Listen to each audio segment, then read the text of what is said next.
Señores, nosotros continuamos con el desarrollo de esta presentación de este Matinal 51. Qué bueno, David, amables televidentes, encontrarnos nueva vez en la sala de esta revista con un amigo, pero además un ente parte bien del programa, formado. Ramón, parte del programa, bien ya formado, eres parte de aquí. Janel Ferrera, que es mercadólogo, que es politólogo, comunicador y sobre todo un dominio de la geopolítica.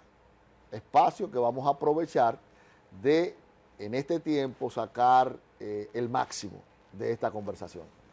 Saludos, hermano. Janel. Buenos días. Para mí es un placer compartir una vez más con ustedes. Saludar decía yo, Janel, que tú eres de aquí ya. Claro, y saludar al presidente del Grupo de Comunicaciones Burgos, a mi buen amigo, hoy funcionario público y un buen funcionario, y a ustedes con esta prestigiosa revista en todas las mañanas. Janel, queremos dejar un buen espacio de tiempo para lo que está ocurriendo en el plano internacional, pero estamos aquí en un tiempo de campaña y evidentemente que esto no podemos desaprovechar la oportunidad para hacer un análisis de todo este proceso que tiene yo siento que de novedoso hay mayor tendencia, digamos, a la exposición de los debates, que creo que eso es bueno. Uno siente menos presencia en la calle, menos mítines, etcétera, y mayor, digamos, confrontación frente al electorado. ¿Qué te parece el proceso? ¿Es una debilidad o es una fortaleza? No, ni es debilidad ni es fortaleza, es la adaptación a los nuevos tiempos. Una vez llega la comunicación 2.0, que es el vehículo por donde transitan las redes sociales, la política también, vaya la redundancia, cambió.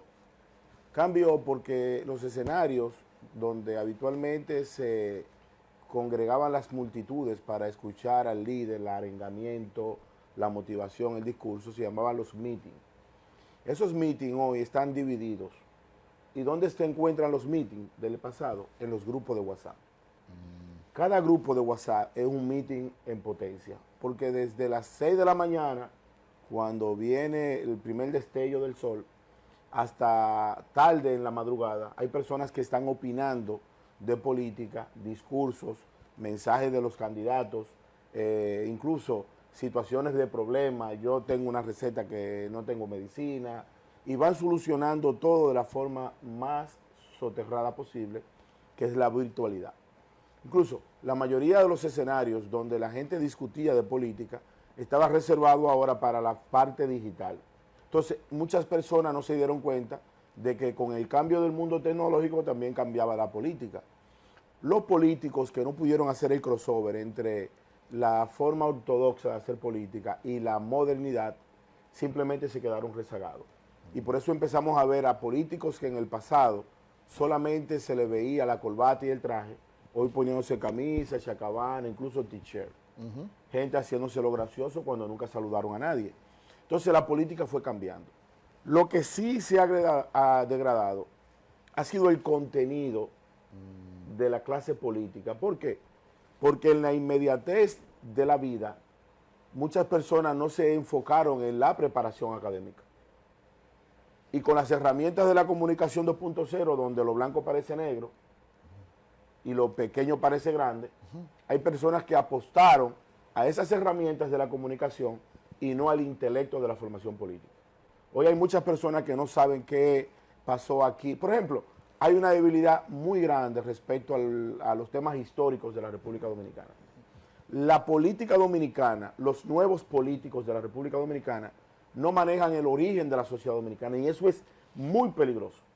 No conocer qué pasó aquí el 27 de febrero, qué pasó aquí en la Revolución de Abril, qué pasó aquí en la Restauración, quién fue Duarte, quién fue Mella, quién fue Sánchez, quién fue Gregorio Luperón, por qué se le llama independencia efímera el sentimiento del maestro José Núñez de Cáceres, dónde inicia el primer sentimiento criollo con la batalla de Palo Hincado, con el gran prohombre Juan Sánchez Ramírez. Entonces, si tú no manejas nada de eso, tú no puedes establecer en un eterno presente, querer representar a los dominicanos en el Congreso. Por ejemplo, este Congreso que tenemos hoy, repleto de mucha gente buena y capacitada, tiene también un segmento importante que no vale la pena ni siquiera ser diputado. Personas que están en el Congreso que no saben qué es un diputado, que no saben qué es una representación, una legislación y una fiscalización. Pero lo que viene ahora para el Congreso, lamentablemente y lastimosamente, es mucho peor. Cierto. Claro, porque ahora el mejor mecanismo para adquirir la conciencia colectiva es el dinero. El criterio aspiracional, ¿a qué obedece? Por ejemplo, Yo tengo dinero, yo puedo poner una valla, yo puedo comprar los votos, yo puedo arreglarte el SIN, le puedo hacer una liposición a la líder del barrio, y lamentablemente ese no debe ser el contenido político. Porque la política es un espacio entre los que producen las riquezas y los que padecen la pobreza.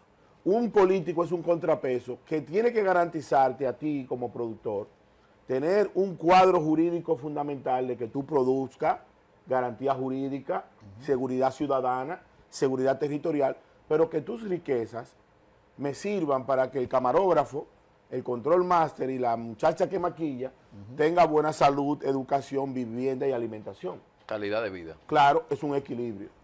Pero si tu único lenguaje es yo tengo dinero, cuánto tú necesitas, ese ha sido el principio de todos los males en la mayoría de los países en el hemisferio. Daniel, ¿qué tú le recomiendas a los partidos políticos cuando vayan a elegir su nómina de candidatos sobre todo para el Congreso Nacional? ¿Qué tú le recomiendas a los partidos políticos? Porque tenemos una situación constitucional, que todo el mundo que está en el pleno goce de sus derechos civiles y políticos tiene derecho a elegir y ser elegido. Tomando eso como base, ¿qué tú les recomiendas a la dirigencia de los partidos políticos que hacen sus reservas y otras se van a convenciones? Mira, es que es un tema muy profundo y tu pregunta es un poco compleja porque, por un lado, los partidos políticos tienen que volver al génesis. ¿Cuál es el génesis? La formación.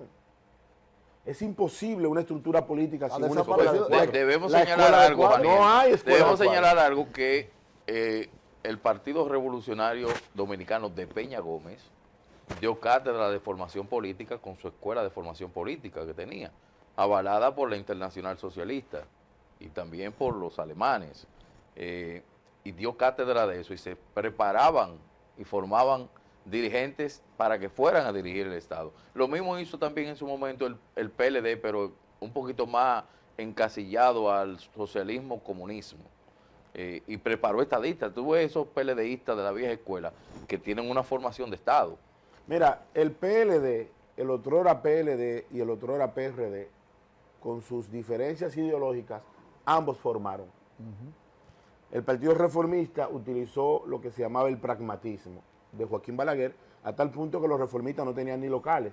Y el día de las elecciones usted veía un aparato movilizado a través cuarteles, inclusive a los locales, de los directores. Porque Balaguer asumió la doctrina social cristiana, pero fue quimérico, eso no fue real. Pero Balaguer al final terminó siendo el líder de todos, porque todos se comportan como Balaguer. Y al final todos usaron la teoría de Balaguer. La usó Leonel Fernández, la usó Hipólito Mejía, Danilo Medina y todos los que han gobernado, incluyendo el actual gobierno. Independientemente de lo que sea, aquí pocos partidos hablan de formación. Y la mayoría de los funcionarios públicos del pasado, del presente y del futuro tienen un nivel de escolaridad producto del esfuerzo de su familia, no del partido.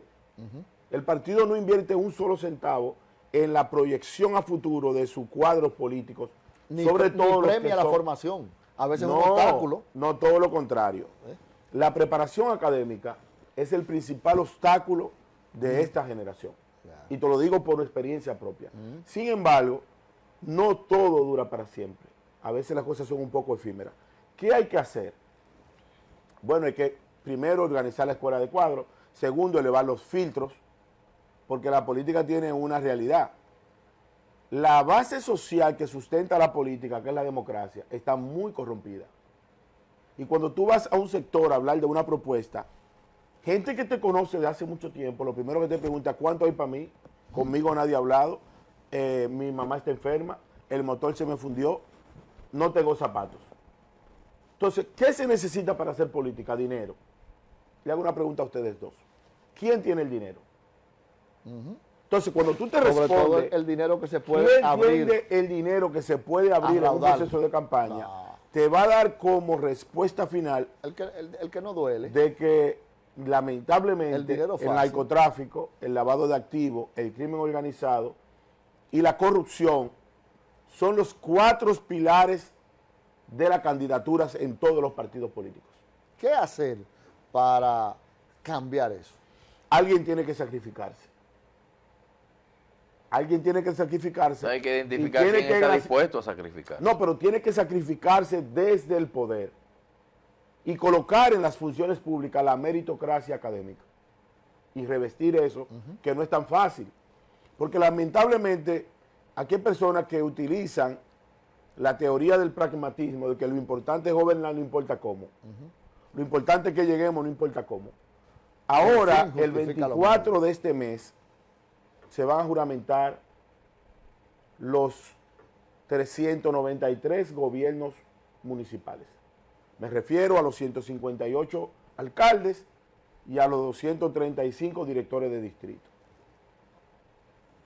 Yo te pregunto, ¿saben los alcaldes a qué van? Si yo hago un análisis y hago una investigación de mercado, estoy convencido que más del 60% no sabe a qué va, no tiene un plan. Pero llegó ¿por qué? Por el acompañamiento político, por el cansancio, por la desfachatez y muchos, tú te das cuenta que no tienen un plan cuando en una unidad tan importante, tan sensitiva como el cuerpo de bomberos de un municipio, quieren colocar al frente de los bomberos a quien fue su chofer en la campaña. Y un cuerpo de bomberos no puede ser para un chofer, debe ser para un técnico que sepa de incendio, de catástrofe. Pero un verdadero de técnico, emergencia. un verdadero Claro. técnico, Y no aquí cualquier no técnico. hay. Ya. Aquí no hay. Entonces, tú evalúas, la mayoría de los expertos en esa materia están fuera de los ayuntamientos. Porque su preparación es su principal obstáculo. ¿Me entienden? Entonces, eso por poner una área. Pero tenemos que hacer un proceso de reingeniería social. Nosotros tenemos que apostar al sacrificio, a la educación. Tenemos que apostar a la preparación académica y política de la juventud dominicana. Anel, hay 3 actores fundamentales en los procesos electorales. Están, digamos, el producto candidato, el aparato que son los partidos y la Junta Central Electoral como órgano rector. ¿Cómo tú juzgas el papel, por ejemplo, de la Junta Central Electoral en el presente proceso? Yo lo veo muy bien, muy positivo. Creo que la Junta está en manos de una persona con muchísimas calificaciones o con un pleno de muchas calificaciones, y recuerda que el proceso en la actualidad de la Junta es el montaje. La Junta es un organismo logístico, más no un árbitro, porque al final Es el un árbitro administrador son los de tribunales. proceso ya. Y yo creo que la Junta lo ha hecho muy bien.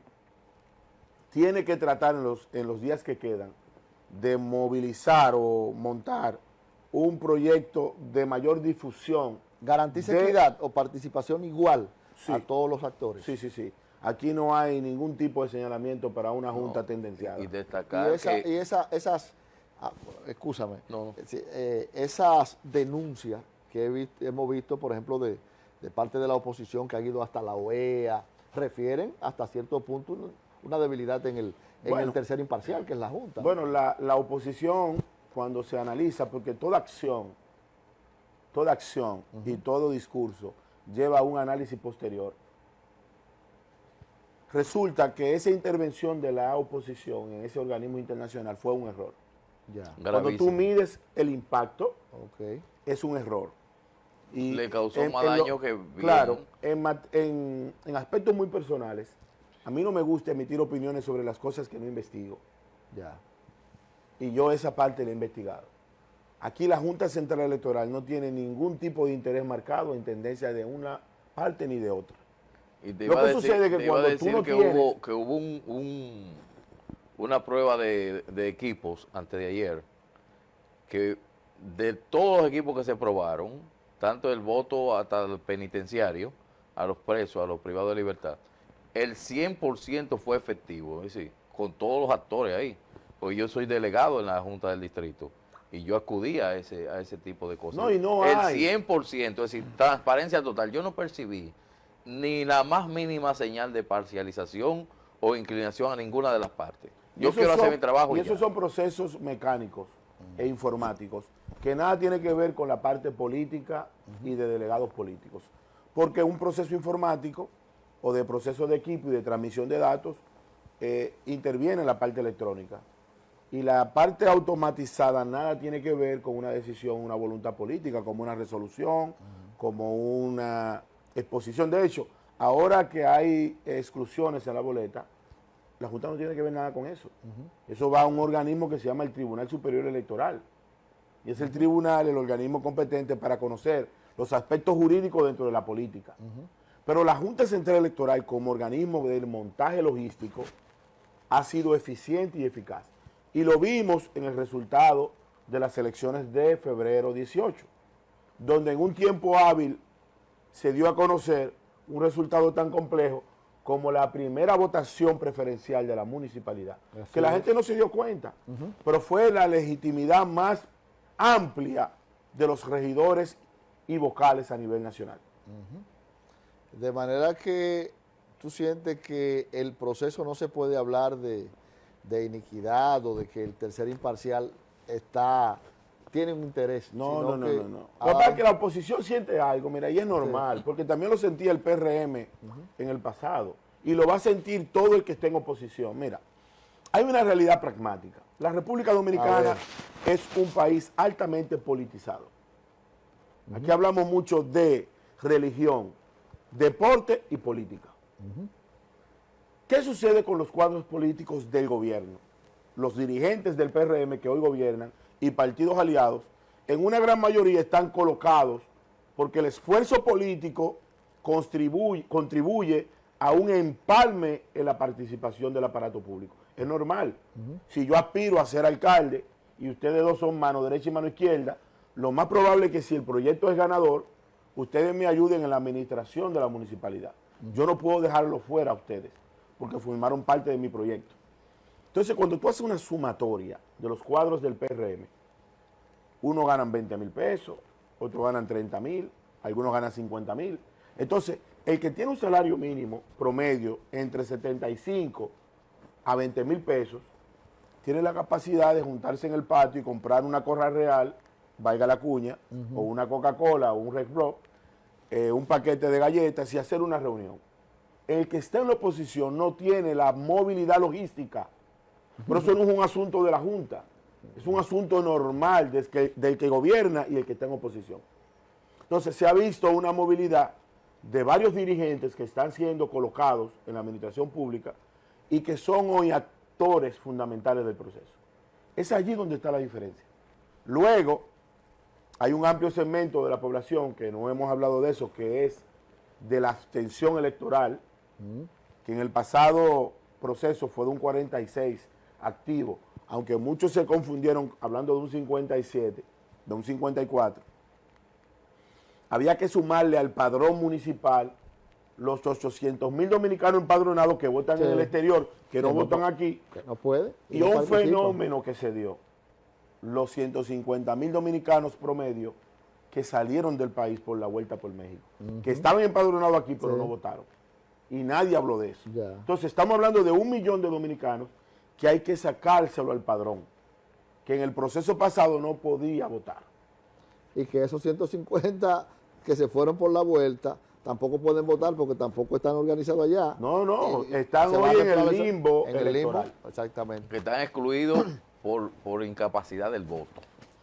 Mira, Janel, ya en términos, hubo una encuesta que apareció en la que definitivamente se reafirma la fortaleza del candidato presidencial Luis Abinader y hasta cierto punto un rezago de parte de sus contendores.